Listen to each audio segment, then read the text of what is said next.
Bonjour Étienne. Bonjour, bonjour. Pouvez-vous nous rappeler comment ça fonctionne sur Baie des Saveurs? Oui, la Baie des Saveurs, en fait, c'est un collectif de 8 producteurs agroalimentaires de la région. On est spécialisé en légumes biologiques. On fait la mise en marché de proximité tous ensemble. Le Baie des Saveurs opère du début du mois de novembre jusqu'à la fin du mois d'avril. Les commandes sont prises sur Internet. Et puis, on a aussi un système d'abonnement à des paniers bi-hebdomadaires. OK. Ça, c'est pour les gens de quelle région, vous? Bien, dans le fond, c'est toute la baie des Chaleurs. Notre point de chute le plus à l'ouest est à Nouvelle, puis le point de chute le plus à l'est est à Passepébiac. On regroupe des producteurs, dans le fond, qui vont de Saint-Godefroy à Carleton. OK.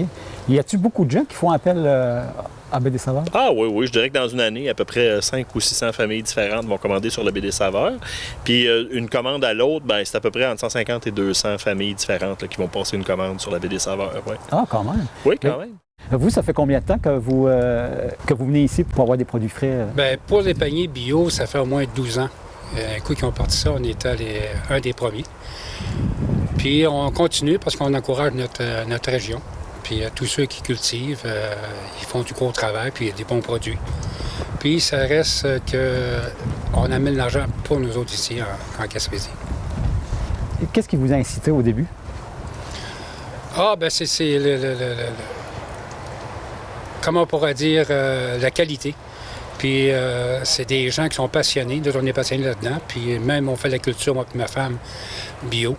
Puis on va continuer là-dedans parce que c'est la santé. Puis ça vient pas de tout partout, ça vient d'ici directement. Non? Il y a combien de produits environ? Oh, ça varie beaucoup au cours de la saison parce qu'en début de saison, au début du mois de novembre, par exemple, on va avoir beaucoup de légumes, dans le fond, les derniers légumes de champ frais qui vont être disponibles. Pendant l'hiver, là, on tombe plus sur le légume d'entreposage, courges d'hiver, choux, carottes, patates, oignons, ainsi de suite. Là, les légumes, dans le fond, de conservation, les légumes d'hiver. Fait qu'on va dire, sur le bon de commande, il peut y avoir entre 30, ça va de 30 à 100 produits différents. OK. Tout dépendant de la période de l'année. OK. Y a-t-il des coûts pour s'inscrire à Pointe-Mort?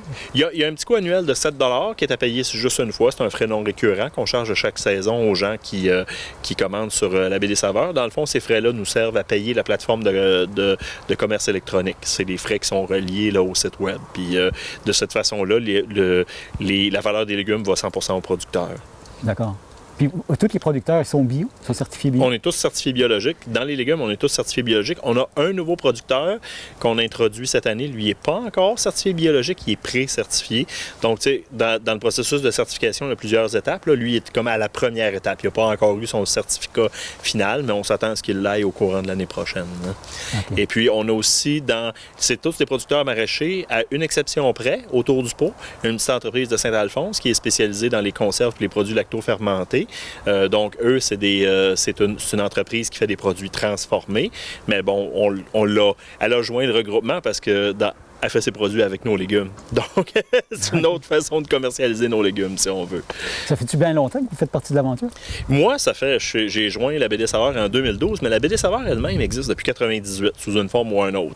Au début, ça s'appelait le Réseau bio de la Baie, puis c'était principalement Luc Potvin et Éric Giguère, les propriétaires des Jardins Viridis, qui avaient démarré ça à l'époque pour vendre leur production, la production des Jardins Viridis. Puis là, au fur et à mesure que les années ont avancé, bien, il y a d'autres producteurs qui se sont joints à eux, puis éventuellement, c'est devenu la Baie des Saveurs qu'on connaît aujourd'hui.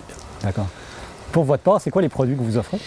Nous, à ce temps-ci de l'année, on est encore sur les légumes d'entreposage, mais on fait aussi un petit peu de production de verdure fraîche en serre. Comme cette semaine, par exemple, on a du kale. On fait aussi des micro-pousses de tournesol, des micro-pousses de pois.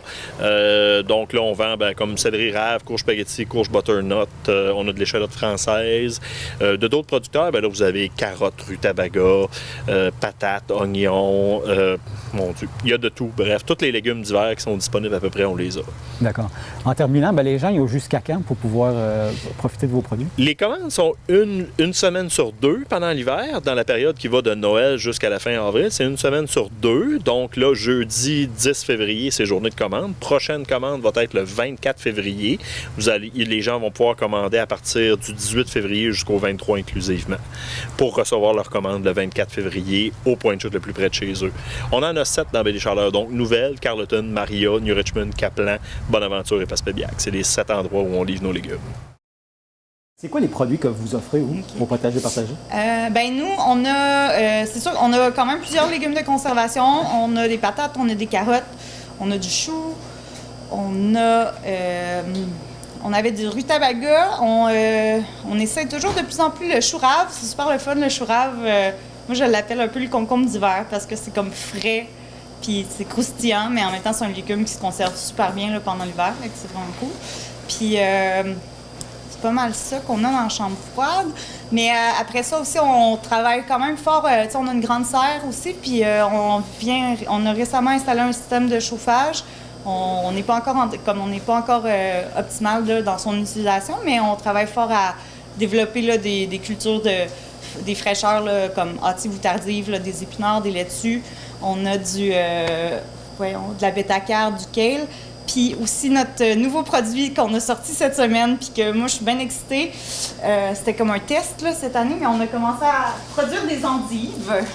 Fait que là, cette année, on a vraiment eu, on va peut-être avoir 50 paquets là, pour la baie, dans le fond, là, qui va être distribué, qui a été distribué cette livraison-ci, puis la livraison qui va s'en venir. Mais on prévoit vraiment comme se partir là-dedans pour la saison prochaine. Là. Fait que comme ça, c'est vraiment un produit qu'on se rend compte qui est quand même vraiment le fun à cultiver l'hiver. Puis c'est ça, ça va être notre nouveau créneau, si on veut.